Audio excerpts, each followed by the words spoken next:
This is a recent case about a student that passed away after she was beat up by bullies at school. On February 7th, this 16-year-old Nex Benedict was beat up at school by 3 girls who have been bullying her and her friends for a while. This happened in Oklahoma, where these girls jumped on Nex in the bathroom and she landed on her head when she hit the floor. And it's been said that these girls were bullying Nex and her friends because of their gender identity. After this happened, the principal did not want to get police involved and instead wanted to brush it off. The child's mother decided to call police herself to press charges, but she was later told that since Nex threw the water first, it's also considered assault. And on the next day, the mother called 911 when her daughter was unresponsive at their home. She said her eyes were rolling back and she was gasping for air until she stopped breathing. And get this, her cause of death has not been determined, and the police have said that Nex did not pass away because of the injuries from the fight. Normal looking photos that have a disturbing backstory. The girl in this photo was arrested for torturing and killing animals. She filmed herself doing it and even posted it online. She hanged her dogs by their collars, nailed them to walls, and even shot them with an airsoft gun. She would then cut them open and rip out their internal organs. This sweet looking little girl is Jeannie, also known as the Wild Child, who spent the first 13 years of her life chained to a chair, and this photo was taken moments after she'd just been rescued. This normal looking scenic painting features the ocean with the night sky. However, it was painted by Adolf Hitler, whose dream in life was to become an artist. However, he failed the entrance exam to art school and ultimately gave up. This photo of Richard Hickok and Perry Smith shows 2 murders after hearing that they'd been sentenced to death. They murdered a family of 4 and planned to rob them, but they found nothing worth stealing except for a mere $50. The girl on the left is wearing a wire. The girl on the right has no idea. Together they stabbed one of their friends to death, and the girl on the left confessed to the police and is now cooperating with them. Besides the pixelation, this looks like a couple getting married surrounded by their loved ones. However, all the children in this photo were horribly physically and mentally abused until a couple of them managed to escape. Scary facts you didn't know. There are at least 10 recorded cases of someone dying from laughter. At some point in time, a stranger has thought of killing you. Selfies are responsible for more deaths every year than sharks. There's a shack called the Devil's Toy Box in Louisiana, and people who go in there supposedly lose their minds. When a person dies, they have 7 minutes of brain activity left in which they see a dreamlike sequence of their memories. Most serial killers are born in November. 2024 just got even crazier, part 3. Firstly, for many years, all of us have learned to put our iPhones in rice to save your iPhone if it was dropped in water. Well, Apple has now come out and said doing this is only destroying your iPhone and we should just let them air dry. But like, why did it take them 10 years to come out and say this? I'm a bit skeptical. Next, scientists in the Amazon just discovered a new anaconda species which now holds the record for the world's largest snake. It's about 26 feet long and weighs nearly 550 pounds. Oh, and I can't leave out that their head is about the same size as a human head. This is truly terrifying. Finally, this aquarium stingray known as Charlotte has been going viral for one specific reason, and that is she's pregnant but hasn't been with a male in 8 years. However, she was seen with multiple shark bites on her, indicating that the first stingray shark hybrid could be born, or it's believed that it's another extremely rare case where the first stingray gives birth without having a partner at all.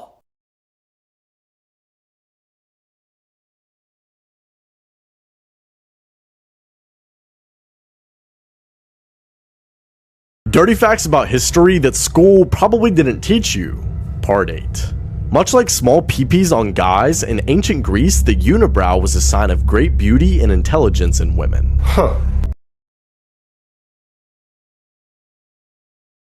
This is 2 Girls 1 Cup, one of the most disgusting shock videos on the internet explained. I'm explaining this off memory and other people's comments. There is no way I watch this video again because it's that gross. The video is 1 minute long, and as it starts, you hear a piano track over the video and you see 2 girls making out. But at around 10 seconds in, it gets absolutely sickening. One of the girls gets a glass cup and defecates in it, filling it all the way to the top. A jump cut then occurs and it shows the 2 women licking the feces in the cup like it's ice cream. It cuts again and it shows one of the girls rubbing the feces around her mouth, and the video then cuts again, and it shows the two girls making out with feces in their mouth and all over their faces. The next scene, one of the girls sticks her fingers down her throat trying to make herself vomit into the glass as the other girl licks it. The next scene, it shows one of the girls standing up and the other one is on her knees. The one standing up then pukes directly onto the face of the girl on her knees. The final scene shows both girls completely covered in feces as it's even overflowing their mouths. And this is where the video finally concludes. This video is absolutely sickening, and when I tell you not to watch it, don't watch it. I know I say that for all the videos I cover, but this one isn't brutal or gory. It's just plain out disgusting and you really just don't want to see it. You can watch reactions on YouTube of people watching this for the first time. Joe Rogan even has his reaction video up from years ago. This TikToker was killed while she was making a TikTok video. This is 15-year-old Yasmin Esmeralda. So Yasmin lived in Mexico, and various news reports after the crime stated that Yasmin was almost infatuated with the cartel. One day Yasmin was with her younger brother at her grandmother's house, and the two decided to start looking around the home. But when they were rummaging through a closet, they discovered that her grandmother had a submachine gun. It was a massive Uzi submachine gun, to be specific. And I'd show you a photo of it. You can look it up online, but I'll get banned from TikTok. So Yasmin decided that she wanted to have her brother film her while she played around with this weapon. Obviously, this is a terrible idea that you should never do. And sadly, while Yasmin was playing with the gun and her younger brother was filming, the gun fired and it ended up taking Yasmin's life. It's still completely unknown as to why she wanted to play with the gun and why she wanted to make a TikTok video with it. But like I said, experts and people from the area have stated that locals are almost infatuated with the cartels there. And it's possible that Yasmin thought that toting this gun was a symbol of some sort of success. In the 18th century, you could bring your dog or cat to the zoo and pay your admission by feeding them to the lions. These are terrifying facts you wish you never knew, part 6. There's an antidepressant that eliminates somebody's ability to feel love and compassion. Even if your phone is using incognito mode, Wi-Fi routers still keep logs of what websites you visit, and the owner of the router could check this whenever they want. In 1963, the Bronx Zoo had an exhibit. It was called The Most Dangerous Animal in the World. It was a mirror. You got 12 hours to eat every hot dog in here for $1,000 each. You can pick 3 friends to help you. Who are you choosing? Let me know down below. A man had went to the doctors complaining about discomfort in his throat. When they checked, they found an octopus living in it. It was surviving off all the food he was eating and absorbing it. It turns out the man had went to a sushi restaurant and had eaten a live octopus. It's a delicacy in South Korea. It decided to move in instead. When Tatanisha Hedman found out that her husband was being inappropriate with her daughter, she kept quiet, waited for him to fall asleep, doused him with gasoline, and lit him on fire. She then admitted to police that she lit him on fire because shooting him would have been too nice. Should I do a part 7?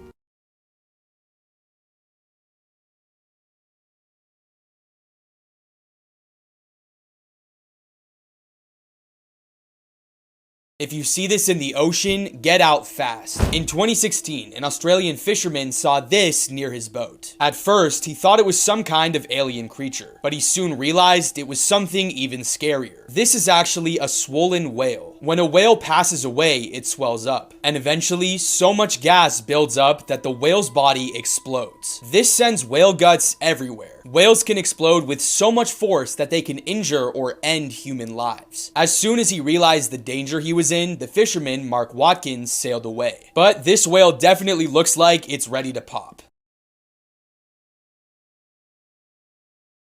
This is by far the saddest and most disturbing thing ever live streamed. Coran Harvey, a 14-year-old boy, tragically lost his life in a heartbreaking incident. He was one of 2 young cousins who were live streaming on Instagram from an apartment bathroom in St. Louis. During this ill-fated moment, Paris Harvey, a 12-year-old girl, accidentally shot Coran before turning the gun on herself. The family believes it was a freak accident, and after seeing the video, it certainly looks like that. Both Coran and Paris were extremely close, often making videos and sharing pranks. Paris, a 7th grader, was known for her humor and love for getting her hair and nails done. And Coran, an 8th grader, was a goofy kid who could perform impressive backflips. and their lives were cut short in a moment of youthful curiosity and misjudgment.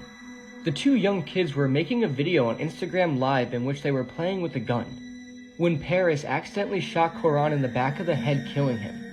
And in a moment of panic and complete fear, Paris picked up the gun and turned it on herself. And you see all of this happen live in the live stream. After this happens, the other family members in the apartment run over to the bathroom and try and get in. But the door is being blocked by the bodies of the two young kids. The family members begin to freak out after realizing what just happened. The parents had no idea that the kids had the gun, and it's not clear where the gun came from. I don't recommend looking up this video for obvious reasons, and it's just something you really don't want to see. It's extremely sad and very disturbing. This heartbreaking incident serves as a reminder of the importance of gun safety and responsible handling. May Paris and Coran Harvey rest in peace. This is just so heartbreaking.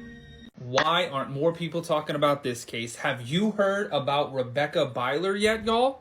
She was a 23-year-old Amish woman that was found red-rummed. Sorry, I have to say that because we're on TikTok. In her home 2 days ago, February 26th. Yeah, this one is crazy as hell, y'all. Leave a like, leave a comment, let me know what you think. But apparently, a family friend and one of her relatives returned back to their house around like noon to find her unresponsive. And there were two young children at the house as well. They called the police, obviously, and when they came, they started the investigation. The two children that were home were unharmed, and then they started to do the investigation and basically called it a homicide very, very quickly. They even said that they are aggressively investigating this case.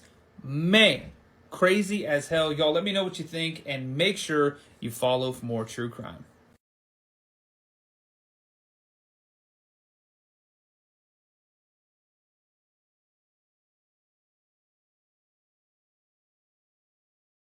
Hi. Yeah, she's in bed now. I mean, she could probably get charged with child porn. Who, she can? Mm-hmm. She's 11 years old. She's creating it, right? She's 11 years old. Doesn't matter. She's still making porn. No, she's not. She's being manipulated by a grown-ass adult on the Is internet. she taking pictures now? You guys have a nice evening. Okay. Thank you for coming. This is why you should be scared of mirrors. Reddit user Liberated Man said that when he was about 12 years old, he woke up in the middle of the night to go to the bathroom. He walked across the hall to the bathroom, hit the lights, and was about to reach for the toilet when he glanced up and saw a face in the mirror. It wasn't his face. He said that it was as if someone was on the other side, standing to the right, with their face right next to the glass, staring at him. He only saw it for the briefest moment, but it seared into his brain. He screamed and ran out to find his dad. His dad, of course, investigated and then calmed him down, or tried to. They had a prayer session because he was so freaked out. Eventually, he went back to sleep. He said that fast forward to his 30s, he had forgotten all about the event, until one night, while visiting, his dad quietly brings it up. He said, "Remember that one time you saw a face in the mirror?" It suddenly came back to him in a rush of a memory, sending a chill down his spine. He said, "Yeah, I remember." And then his dad said, "Well, sometimes I think about that night." He looked down at the floor with a serious expression, and then he said, "I saw it too." He went on to describe exactly what Reddit user Liberated Man had seen. Neither of them have any idea what it was. Apparently, when his dad went to investigate, he saw it and had a freak out of his own. And the prayer session was as much for his own nerves as it was his son's. Imagine you're in the front yard approached by a man, and next thing you know, you've been kidnapped. The movie The Girl Who Escaped tells a story about Kara Robinson and how she had no idea what the next 18 hours would be in store for her. I'm partnering with Lifetime's Rip From the Headlines to get you excited about their true crime films. Rip From the Headlines tells a suspenseful, thrilling unfolding of events of headline crimes you thought you knew. Girl Who Escaped is one of those movies that's going to leave you at the edge of your seat wanting more. Make sure to check out Lifetime's Rip From the Headlines, The Girl Who Escaped at mylifetime.com/watchripped. He could smell urine and he started yelling at Harmony. Imagine how difficult it was for little Harmony to experience this by the hands of her own father. And kept hitting her in the head repetitively. Adam was getting really angry from Harmony peeing in the car, and he repetitively kept punching her on the way to Burger King. And there were a couple red lights, and when we were at red lights, he would go over the driver's seat, like in between the passenger seat, and he was just punching her repetitively in the head. Told her to shut the fuck up. Stop crying. This is why you shouldn't drink too much water. This is 35-year-old Ashley Summers, and she was with her husband and 2 daughters at Lake Freeman in Indiana for 4th of July weekend. Everything was going well until she started to feel severely dehydrated. Because of this, Ashley started to drink 4 bottles of water in the span of 20 minutes. An average water bottle is about 16 ounces, so in total she drank about 64 ounces in the span of 20 minutes. Ashley basically drank half a gallon, and that's what you're supposed to drink for the entire day. After drinking all that water, she started to feel like she couldn't quench her thirst at all. She then started to complain about feeling lightheaded and had a stubborn headache. Once her and her family got home, she ended up passing out in the garage and was then taken to the hospital. Unfortunately, Ashley had never regained consciousness, and the doctor told her family that she had passed away from water toxicity. The doctor also stated because of this, her brain started to swell up. Ashley ended up being an organ donor and was able to save 5 people's lives.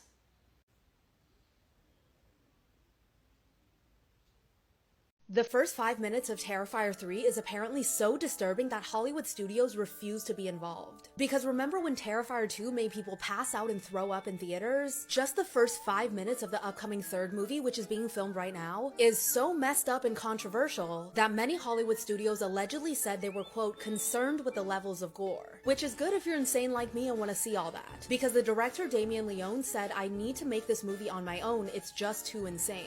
Dread Central published an article that said, get ready for eyeballs as ornaments, entrails as garland, and severed heads as stars atop Christmas trees. And the movie poster confirms that Terrifier 3 will have a Christmas theme instead of a Halloween theme.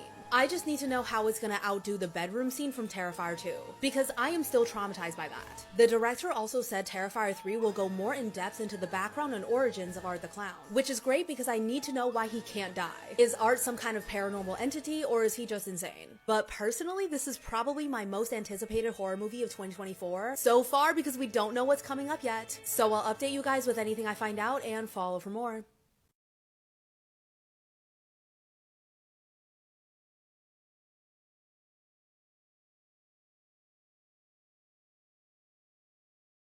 I've been shot. I don't know. My dad is calling, freaking out. My mom is calling.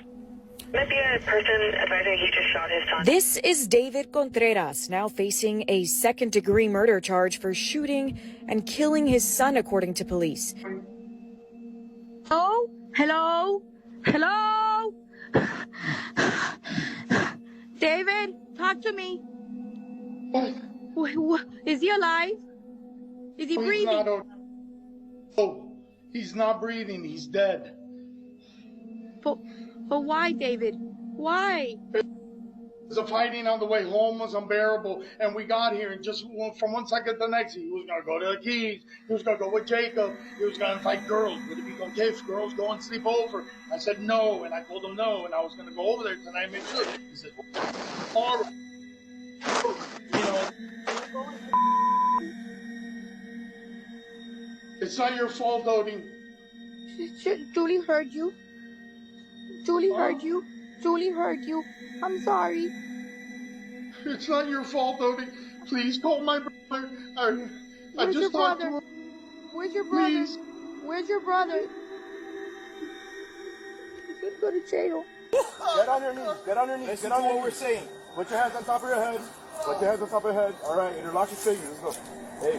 Oh my God. What was in the house? No one. Just me and him. No one's in the house.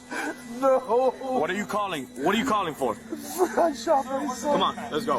He's right there. Right, walk right. Oh my. Where's your son? Walk right in. Walk right in. 10 feet straight in. What's your son's name? Eric. Eric. You guys might not know about the Burger King foot lettuce story, or maybe you do, but here's a refresher if you don't. So in 2012, a Burger King employee posted a picture on 4chan saying, "This is what you eat when you order from Burger King." And he's literally standing on the lettuce with his shoes. This became known as the Burger King foot lettuce. Now the crazy thing about this, they found where he worked and got him fired within 20 minutes. So they tracked him down to Mayfield Heights in Ohio. The news got involved, everybody got involved very, very quickly on this case. And then one of the breakfast managers at Burger King said, "Oh, I know who that is," and he got fired. Because of this whole ordeal, Burger King issued an apology and said they are committed to cleanliness. But this just goes to show there is literally a digital footprint right here. So what you post does have consequences. Also, I keep reading the Burger King foot lettuce in like Chill's voice. It's like number 15, the Burger King foot lettuce. That's horrible, but you know what I'm saying. So do you guys eat a Burger King? Do you get the lettuce? Let me know in the comment section below. And as always, these videos are for informational and entertainment purposes only. These are murders everybody should know about, and this is a massive trigger warning. This was 8-year-old Gabriel Fernandez, who was born and raised in Palmdale, California. And he was abused and tortured over a period of months by his own mother and her boyfriend. Gabriel lived with his grandparents until 2012 when his mother Pearl Fernandez regained custody of him despite concerns for his well-being from the family. And throughout his 8-month stay in the household of his mother Pearl and her boyfriend, he was systematically tortured and abused. The abuse included regular physical beatings causing broken bones. He was also being forced to eat cat litter and feces, his own vomit, spoiled and expired foods, and he was being burnt with cigarettes and heated spoons. Also, he was shot with BB guns in various areas of his body, including the face and his groin. They also pepper sprayed him and forced him to wear women's clothing, and had him sleep bounded and gagged in a very small cupboard. His teeth were also knocked out with a baseball bat, and according to Gabriel's siblings, when Gabriel's mother and her boyfriend were abusing him, they would just laugh about it like the evil humans that they are. Prosecutors said that Gabriel's mother and her boyfriend were motivated to abuse Gabriel because they believed he was gay. And on May 22nd, 2013, Pearl Fernandez called 911 reporting that her child Gabriel was not breathing. Gabriel was fatally beaten by his mother and her boyfriend after failing to clean up his toys. When first responders arrived, they found him on the ground naked with several injuries. Paramedics then rushed him to the hospital where doctors declared him brain dead. And Gabriel died 2 days later on May 24th, 2013 at the Children's Hospital in Los Angeles. He died at just the young age of 8 years old. And the official autopsy declared that he died from blunt force trauma that coincided with neglect and malnutrition. Gabriel's mother was sentenced to life in prison without the possibility of parole, and her boyfriend was sentenced to death. This is definitely one of the most sickening cases you will ever hear about or read about. I can't imagine the pain and trauma Gabriel Fernandez was going through while being tortured by his own mother and her boyfriend. And this was just complete abuse. They were treating Gabriel like he wasn't even human. I wish the mother got the death penalty too, but life in prison isn't good either. But rest in peace to Gabriel. This case is just gut-turning and you did not deserve this at all. Another true crime story of how they were caught. Outside Durham, North Carolina, Eric and Ann Miller worked at a pharmaceutical company in the lab. One day while bowling, Eric started having flu-like symptoms and actually needed to be hospitalized. Days later, he was hospitalized again after feeling sick, and medical staff determined there was a high level of arsenic in his system. Arsenic is odorless and tasteless and water-soluble and can be mixed easily in drinks and food, and Eric would die within hours of ingesting it. Investigators searched the lab and even took items out of the family fridge to test items for arsenic, but they weren't able to find it. Police learned when Eric Miller was bowling, he had a drink of beer right before he fell ill. The man who had given him the beer was a man named Daryl Willard, who worked with Eric at the lab.